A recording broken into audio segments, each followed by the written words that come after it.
Hey guys, this is Kevin Gain here at Team Losi Racing. We're here for episode 2 of In Touch with Team Losi Racing. Today we're going to talk about ride height. Last week we talked about several different things with 8 scale. If you didn't see last week's video, be sure to go to the YouTube channel. I also want to point out a few of the different ways that you can follow Team Losi Racing with these different videos and everything else that we do social media wise. You can follow us on YouTube, first of all, Facebook, everybody's here. Instagram, Team Losi Racing, please give us a follow there. We post a lot of different stuff on Instagram that we don't post on necessarily on Facebook because, you know, we don't want to clutter up Facebook. Instagram's really good. You know, you can post a bunch of stuff all at one time, different stuff throughout events. All these In Touch videos, we're going to be, I'm uploading them to our YouTube channel, so easy reference, there's a playlist there. You can go to the YouTube channel anytime you want to reference back to another older video about something you might want to check out. So you can definitely go follow us on YouTube. You can find everything in the description above. Today, like I said, we're going to talk about a few different things. We're going to talk about ride height. I know it sounds kind of... it's like one of the cheesy things. You're like, oh, you know, ride height, it's real easy, right? You know, you just set the ride height and, you know, you're good to go. It's real basic, right? Well, there's so much more to it than actually just, you know, using a ride height gauge and setting your ride height. Ride height also tells you a lot of stuff about your car. It tells you if it's in good working condition. So it lets you know if you need to redo your shocks. There's a lot of it. It gives you a lot of info about your car real quickly in a quick amount of time. So yeah, ride height. Let's jump into ride height. Ride height is a number. It's a number now. About 8 years ago, we didn't even check ride height. You basically showed up to the track and you wanted to say your ride height. You either did bones level or arms level, and that was it. You went out on the track, and then you would just kind of like, oh, I need to lower my ride height. You know, you'd lower it a little bit. There was no real solid number to it. Over the years, we've developed, you know, like it's a little better to have a, you know, in your head to have a solid number around that ride height that you're setting. So we've come up with numbers now. We've come up with ride height gauges and different stuff. All ride height gauges work the same. I do recommend, you know, using the same ride height. Don't switch at the track. Don't switch between ride height gauges. But they all work. They all work very well. There's really not a whole lot, honestly, to them. So ride height, you know, it's still, even though that there's a number, it's still always right around the same, you know. I mean, most of the time you're trying to find the ride height around bones level. You don't too often want to find yourself too far above bones level if you're looking at the rear of the car. So bones level, maybe a little bit below level, which is basically the ride heights that we're getting today with the numbers, which is all relative. But now, ride height, you know, lowering your ride height will take side bite away from your car, and it will make your car more forgiving and more easier to drive when the grip comes up. Now, say you're on a looser track, you know, you may want to raise your ride height a little bit, you know, so the car rolls more into the tire, into the track. When your ride height's lower, the car doesn't want to roll necessarily as far and as deep into the travel and roll as much onto that outside tire, which gives you more traction. That's the gist of ride height. You know, it's not a very critical thing, you know, as far as, you know, it's not as critical as far as like changing it a whole lot. You kind of want to stay the same whether it's a high or loose bite track. It's kind of a solid number, so I don't want to get too crazy on you guys that way.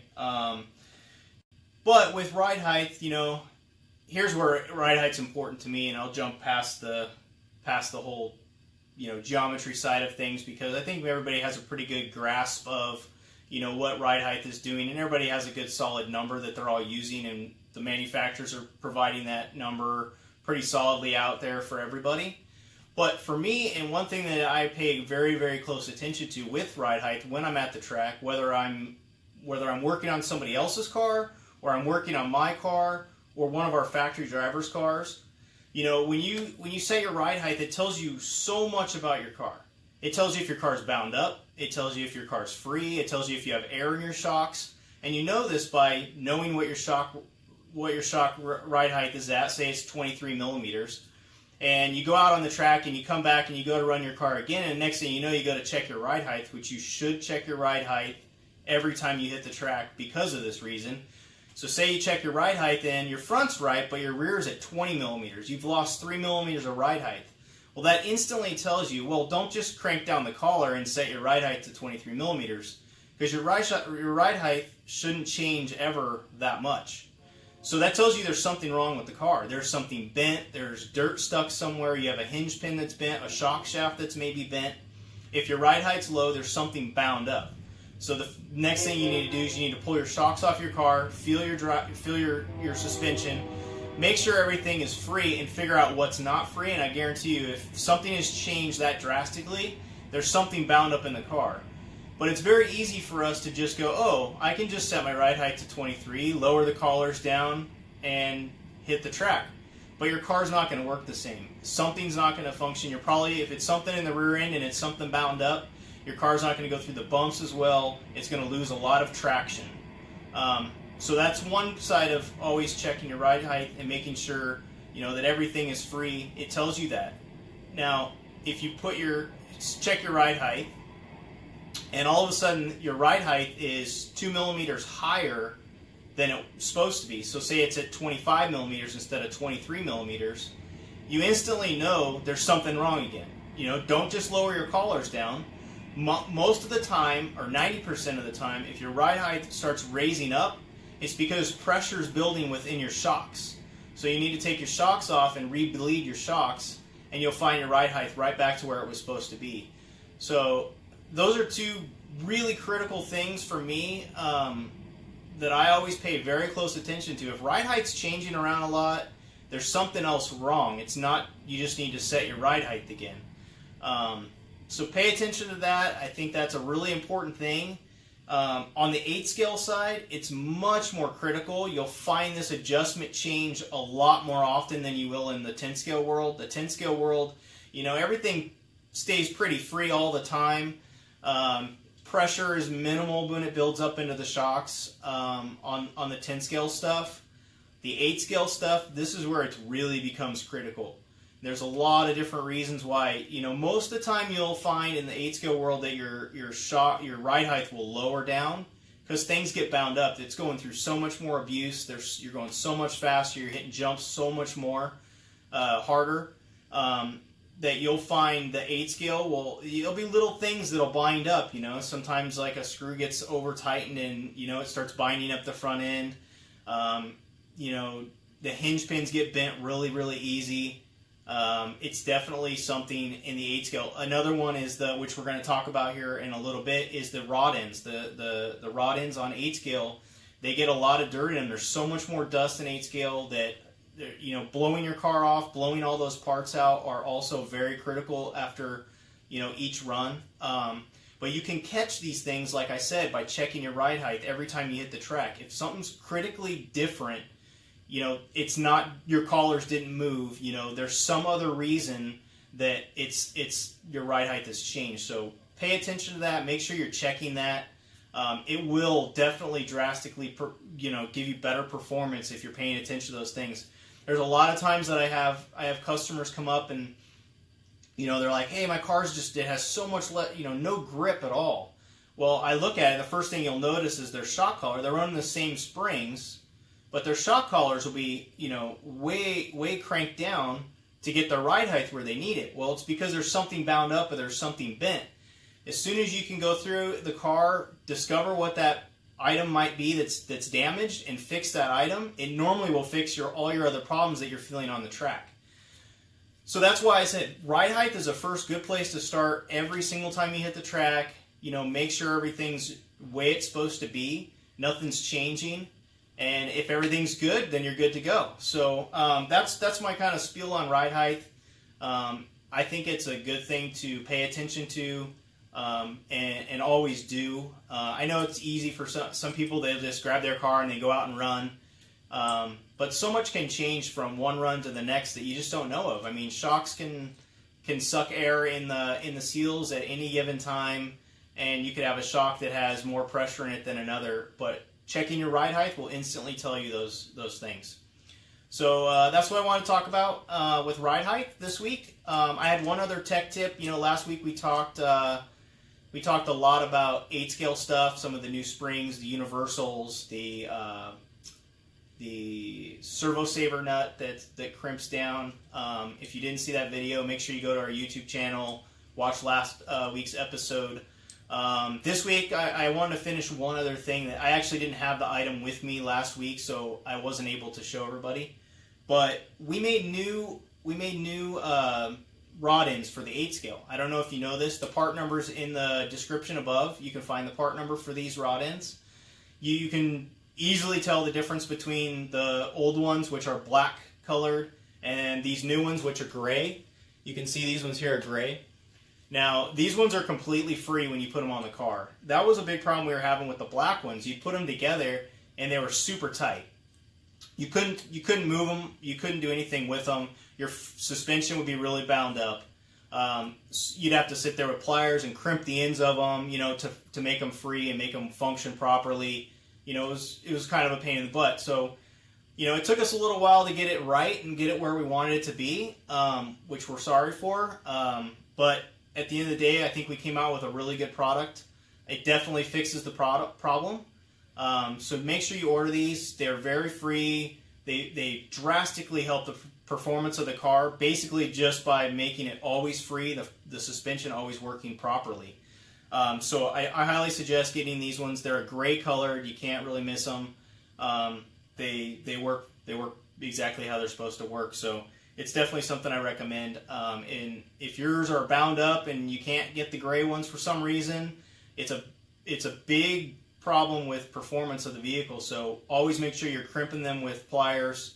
Make sure that they're free at all times. And that will definitely help your suspension work properly over the bumps and different stuff like that. That's kind of what I had this week, guys. We're going to be, I was kind of sick from Psycho Nitro Blast last week. I didn't have a whole lot of time to put more effort into different stuff for this week. Like I said, we are going to be doing these every single week. We're going to touch on all kinds of different stuff. A little bit about myself. I've worked with TeamLosiRacing for over 10 years now. I've traveled to all the major races since I've been working here. I've worked with the travel team for 10 years now. Been through the ringer with everybody. We've battled and won a lot of races, and we push ourselves to be the best that we possibly can. So yeah, the rod ends are the best way to go. Always check your ride height. If you guys have any other questions, we'll do a Q&A right now for a little while. Like I said, make sure that you're checking us out on our YouTube channel. We also do a blog on our blog, which is posted in the link below or above also. JR Mitch does a lot of stuff with the blog, which is awesome. We do a lot of tech tip stuff in there. So if you haven't been checking out our blog, there's a lot of it's real basic, quick tutorials on different things and different stuff that we're trying. So definitely give that a look. Our Instagram, like I said, we post a lot more different stuff in there than we necessarily do on our Facebook. But we'll see what we got here for some questions this week. If you have any questions on the ride height or the rod ends, anything like that, like I said, I have the link to our ride height gauge in there as well. Any ride height gauge really works. Ours works really well. I just suggest keeping it consistent when you're at the track for that day. Make sure you're using the same ride height. They can fluctuate just a little bit, but as long as you're using the same one, everything's fine. So let me see what we have for some questions today. We got to get in here. So I'll tell you, Psycho Nitro Blast went extremely well last week. Amazing event. I don't know if most of you guys have been able to go or planning to go or were there this last week. The track this week was really, really good. I really enjoyed the layout. I liked how it didn't have such huge jumps, which is a lot of fun, but it kind of takes away from the racing because it makes it really challenging just to get around the track in general. So I was really happy with the track. It was a lot of fun. Dakota did really well. Tanner did awesome. We were battling there for the win, and which is always fun to do. Let me get to the questions here, and see what we got.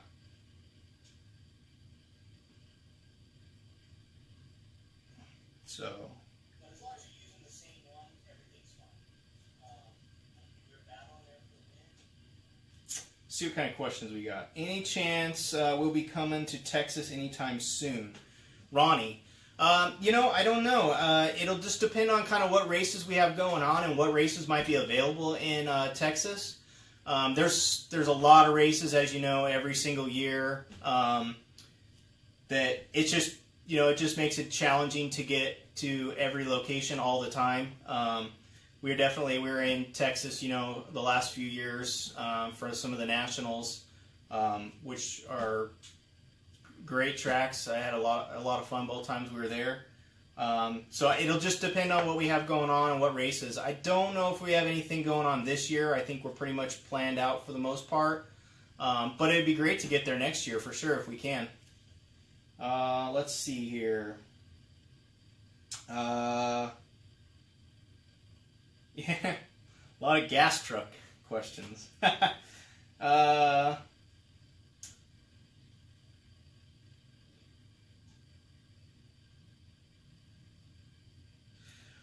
Steven, great question. You're asking about building shocks, bladder versus emulsion, and kind of the process of both of those. I think that's a good one for maybe like next week. I was actually already thinking that, you know, kind of going over some shock building tips and shock building stuff like that. It would be hard for me to explain in really detail right here without having, you know, different parts and being able to actually do that, Steven. So let's use that one for a good in touch with TLR for like maybe next week or the following week.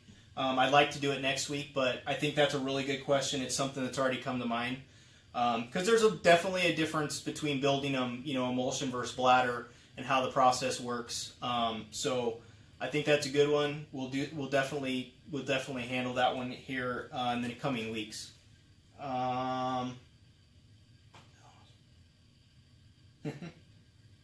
So,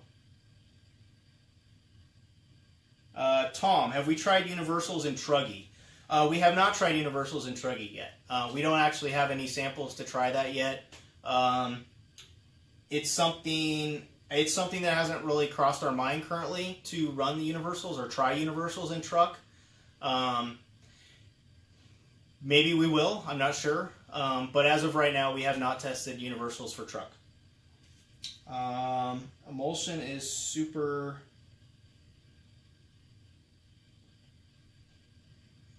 Yeah, Glenn.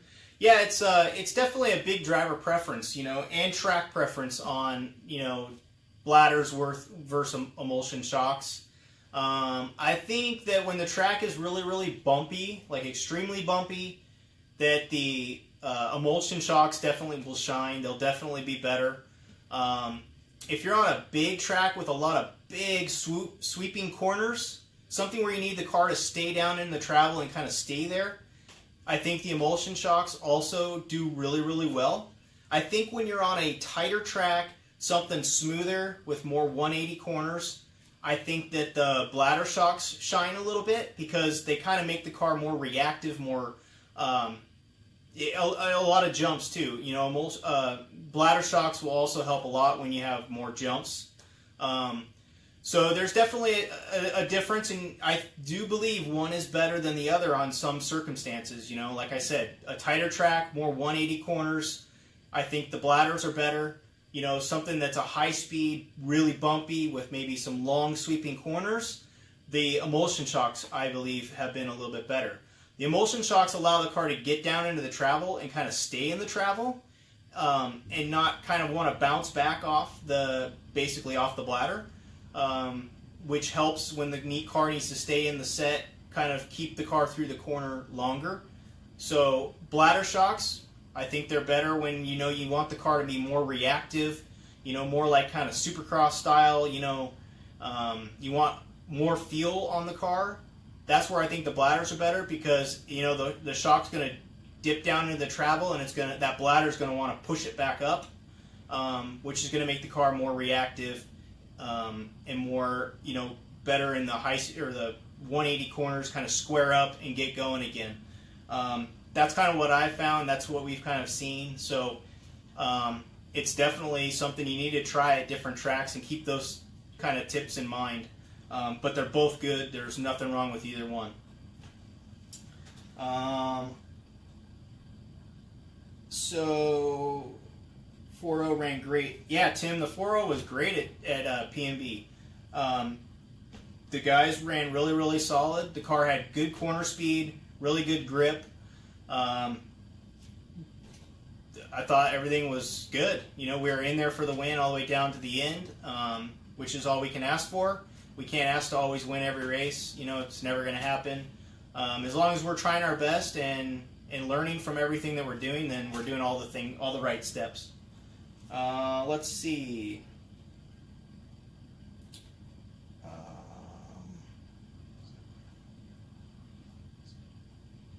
So I had a question about the part number for the new rod ends. The part number you'll find in the description of the video. At the top, all the part numbers are in there. It's a TLR number. It's like a 344002 maybe. Don't quote me on that, but it's in the comments above. You can find it, and you can order the new rod ends. So let's see. Are they keeping the Losi 5B around, or is it going to be discontinued? To be honest, I'm not sure on the 5B. I don't want to say. I'm not sure where everything's at with that. I will say that we are very committed to fifth scale. We have a fifth scale engineer and guy in our office that focuses purely on fifth scale. So anything that they might be doing in fifth scale world, that's really up to Chris Higa, Todd Hodge. I don't really have that information myself, but I do know I can say that we're very committed to fifth scale. Fifth scale with the company is not going anywhere. It's a big part of us. We really enjoy fifth scale. We're going to be racing fifth scale at the Silver State. We're going to have a good group of guys there in Vegas in a few weeks. So yeah, we're very committed to fifth scale.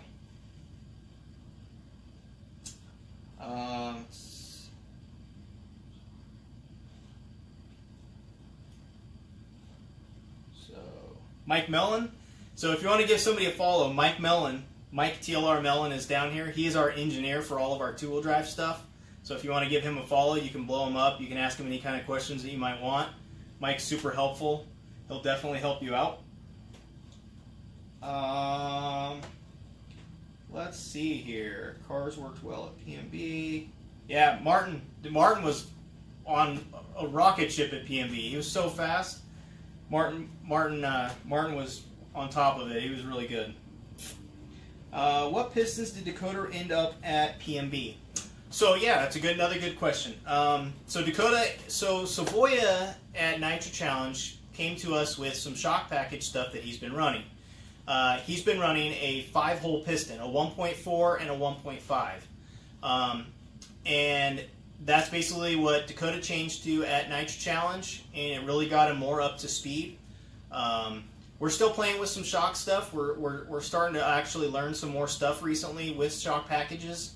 But yeah, currently right now he's running a 5-hole 1.4 and a 5-hole 1.5, and he's running 37.5 weight in the front and 42.5 weight oil in the rear. And that seems to be, a really good package balance overall for our car.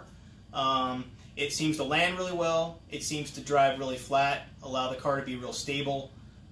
It seems to gain more corner speed.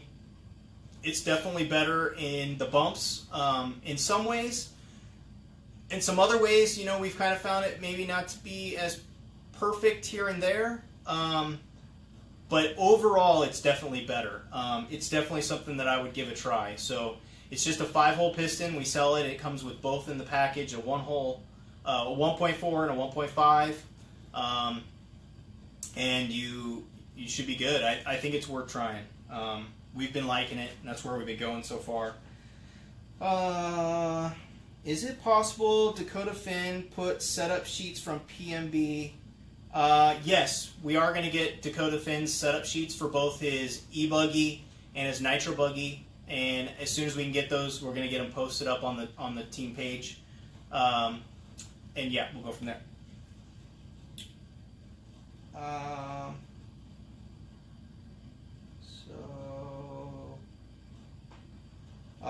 When running hard pack clay tracks with SCT or 1/10 buggy, how do you know you found the right ride height for performance? Well, it's a balance of everything. You know, there's not just one perfect number. I mean, for instance, at Desert Classic, we changed the ride height on Dakota's short course truck by 6 millimeters. We raised it 6 millimeters, and that just did what we needed it to do. Basically, he was out running, and the car felt good, but it was lacking kind of into the track feel, like overall just traction, mainly side bite, different things like that. So we raised the ride height. Everything, the balance and everything else in the car kind of felt right. The bones were way below level at the ride height he started with. I don't recall what ride height that we ended with. I can find that information out. You can find his setup sheets, which should be posted online already, with his setups from Desert Classic. But what we did, we raised the ride height. That allows the car to sit up higher and roll higher in the travel, which rolls higher, rolls more weight out to that outside tire, which gives it more traction. For the most part, ride height is, you kind of want to stay around that bones level. If you kind of look at what 23 is, or, we'll fluctuate between 23, 23 and a half, to 24 maybe if we really want to get, aggressive. But you always want to, you'll find the setup sheets are always right around that bone level. You don't want to get too far below bones level.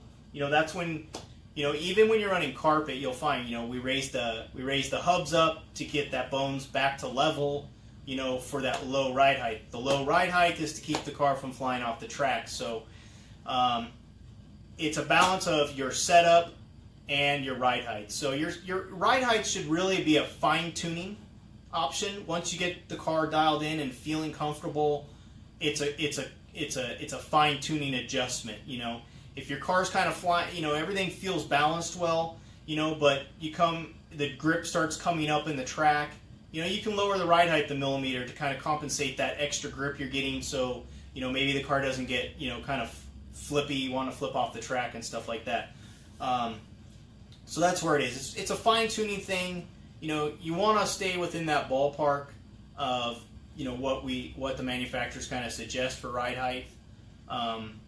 And use what I've explained to you as far as what ride height does, raising it kind of give you some more side bite, lowering it will kind of keep the car flatter and a little bit more stable when the grip comes up. So use that as a reference for how the track might be and go from there.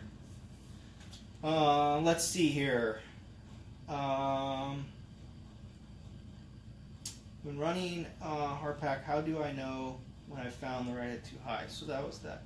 Are the tips you talk about bladder versus emulsion application to 1/10 scale or 1/8? Rich, so bladder, basically all 10 scale right now is emulsion shocks. We don't really have any bladders. When we first came out with the 22 a long time ago, the very first 1.0 car, it came with bladders. We quickly found that in the 10 scale world, the emulsion shocks were just always better. We've never gone back and investigated, what bladders would do again today. I would still think today emulsion shocks are going to be better based on how the grip levels are of 10 scale indoor racing. You need the car, especially with mid-motor now, you need the car to develop the most amount of traction and grip that it can. And I believe emulsion shocks give that to you. I think, maybe if we were on outdoor tracks and it was, bigger and different stuff, maybe, we could think about bladders again. But in 10 scale world, it's emulsion. 8 scale world, we have both options available for us. We can run emulsion and we can run bladder. And like I said earlier, they both have their own. They both have their purposes in the right situation. So keep that in mind. You know, play with it. You know, the best thing you can do is to learn for yourself what these things do for you. I highly always suggest. You know, I could tell you, run 5-hole pistons. They're the best. They're the best in the world. That's all you want to ever run. But I still believe you should go and run 8-hole pistons or 6-hole pistons, so you know yourself, like, and you'll know situations like what an 8-hole piston may do better than a 5-hole piston versus a 6-hole piston. And by you having that information, when you show up to a track, you can easily go, oh man, my car is doing half the track bad because of these pistons. So, you know, you can instantly adapt and put 8-hole pistons in your car to get yourself up to speed and where you need to be. You know, it really, there's no real solid one setup all the time. You know, there's a setup that, you know, is the starting point, but most tracks all need a little tweaking to make everything work perfectly, or get as close to perfect as you possibly can. So let's see here. What's up, Brian?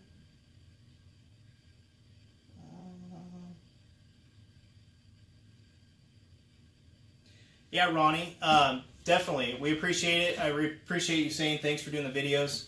You know, this is something I've personally been doing with our team. We have a team Facebook page, and I've been doing these weekly videos and team talk with them, basically to just, you know, build team morale, build up what, you know, knowledge and different stuff we learn from each other.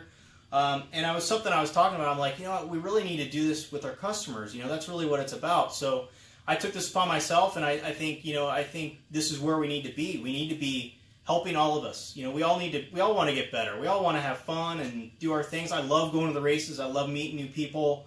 You know, I love helping different customers out at all the different races. You know, I like to see, you know, ourselves get better and better. So that's really what these are about. I want to help everybody get better, progress to the next level, or be the best that you can be. And that's really why I want to do these. So I do thank you for that. So can we get Dakota's e-buggy set up? Yeah, I'm going to post, I'm going to get with Dakota. Probably next week we'll get them posted, but definitely we're going to post his e-buggy and his nitro buggy setups to the detail of PMB. And we'll get those online as quickly as we can. Anything new in the works for Truggy? Nothing that I can say right now. On the 4.0 tuning kit, what is the rear diff adjustment good for? So in the tuning kit was developed for the 8-scale Worlds in Las Vegas. It was a really bumpy track. And we had done a lot of testing with a lot of our guys in Europe, which really were able to help us out because we don't have any tracks really like that in the U.S. Every track is like that in the U.S. It's really, or in Europe, everything's really bumpy, really big, and really fast. We always go to these Worlds, and every time that they're in the U.S., they're always a European style, you know, kind of mixed track, and it kind of throws all of our guys off for a little bit of a loop because they're not used to that. You know, they're not used to the high speeds. They're not used to where everybody's kind of closer together with speed. You know, most of the races we go to, there's a little bit more of a gap between, you know, one driver and the next because the difference in, you know, skill levels. So we got with them and we found out some stuff that they were running, and we basically developed it for the Worlds and beyond. You know, for really rough, bumpy tracks. And that's basically what it's for. It's for really rough, really bumpy, really high-speed tracks. We have found that the 4mm standard chassis seems to be a little bit more better as far as stability. Now, the 3mm chassis was developed for traction, period. And if you need traction, if you're at a track that's low bite, that 3mm chassis will give you tons more traction. Now, the 4mm chassis and the tuning kit is a very good option if you have a track or you're on tracks that are really rough and really bumpy. We took a lot of the bone sweep out of the rear, which that's what you'll notice, and that's what the offset in the pivots are for.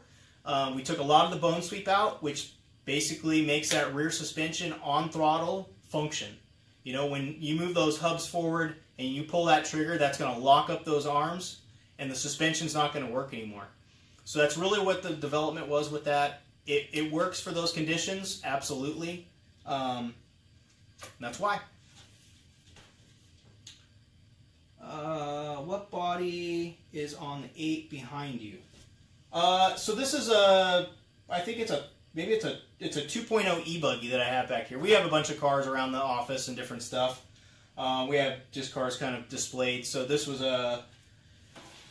this car here is the stock buggy, e-buggy 2.0 body from the 2.0 version of the car. This was the e-buggy. So this was when we had everything in black. Pretty cool. Chassis black. So yep.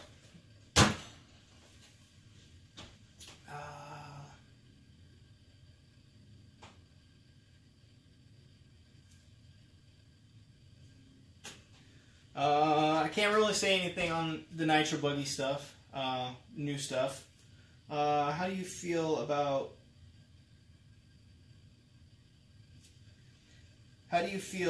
split between front and rear ride height? Reno suggests a larger split than I am used to.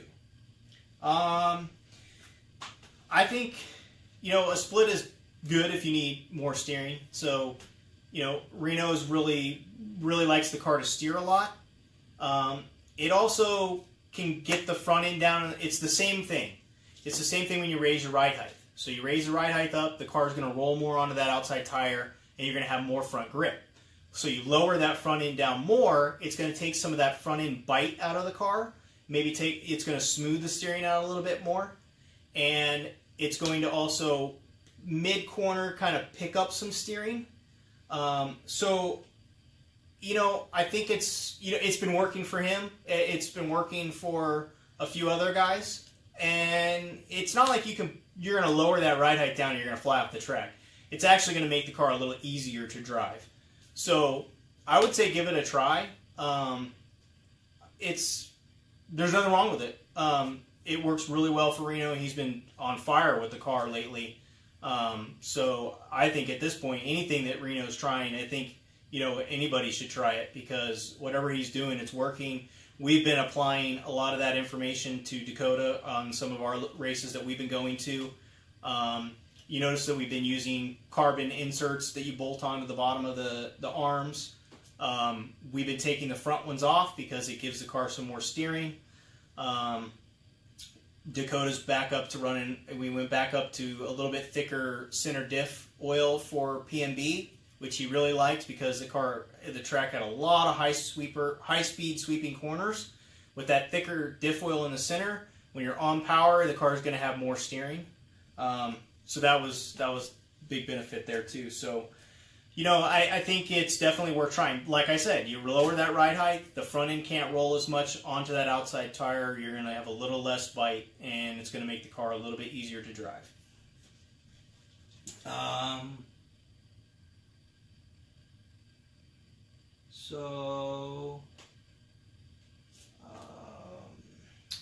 What you say about aluminum front spindle and aluminum adjustable rear hub, advantages and disadvantages. So the aluminum front, so I'm not sure how to pronounce your name, sorry, but he's asking, what do you say about aluminum front spindle and aluminum adjustable rear hub, advantages and disadvantages? The advantages is basically, you know, you're not going to break it. You know, that's the biggest advantage to the aluminum parts, period. The aluminum spindle, I think, is important. You know, the 8-scale cars, they go through some major abuse, especially the way the tracks are today. They're way rougher. I would highly suggest the aluminum spindles for sure. I find that if you watch our video from last week, I find the aluminum rear hub very, very important to have, because the new hub has so many different options to it. You can raise the hub up, which is going to make the car drive flatter, going to carry more corner speed. And then if you want to lower it back down when you get to another track, you pull the pin out, lower the hub down, put it down, change the camber link position, and you're ready to go again. You don't have to change the whole hub out. You don't have to take the axle out. It just makes life a lot easier to have it. It also is going to allow you to run long universals if you choose to. So you can run the front universal in the front and rear, which gives you. I think I lost y'all for a minute.